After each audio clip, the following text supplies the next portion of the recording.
দোকানে গেছে, হ্যাঁ দোকান যায় ছাড়া দোকান বলতে কোন বার্তা জায়গায় দোকানটা? দোকানটা গামেশ্বর। তোমার বাবুর নাম কি? মদন কুমার মহাসিন। আচ্ছা, কি হয়েছে আপনার? আর দোকানে ফিরতে সময় 3টার সময় একটা রাস্তা আটকাইছে, আটকায় বাইককে দাঁড়াতে কইছে। এদিকে রাত্র 3টা না হ্যাঁ, দিনে?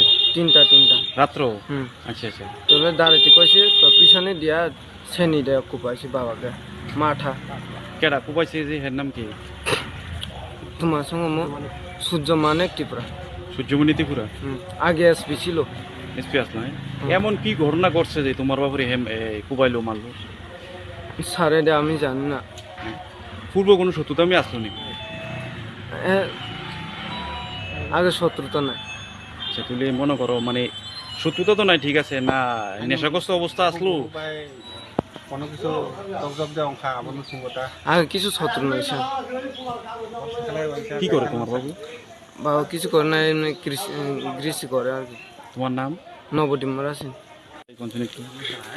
আমি তো প্রায় ভোরবেলা 3টার সময় শুনছি যে তার ওই যে নবদ্বীপের পিতা মদন মুরা সিং মারা গেছে। আচ্ছা আচ্ছা। তার রাস্তা কাটটা ফেলাইছে। সকালে আমি ঘটনাটা কোন জায়গায় ঘটছে? ঘটনাটা এই তো গামাছড়া দোকান থেকে আইসে রাত্রে কিটা করেছে তো এটা তো আমি জানি না। আচ্ছা আচ্ছা। আইসে যাই ইয়া বাড়ি ফেরত পথে রাস্তার মধ্যে আটকাইছে, তারে আটকাইয়া কাটছে।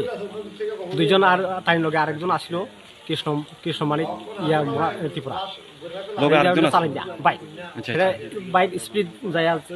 বাড়িতে গিয়া কইছে যে তোমার বাবারে কাটতে হয়েছে নবদ্বীপ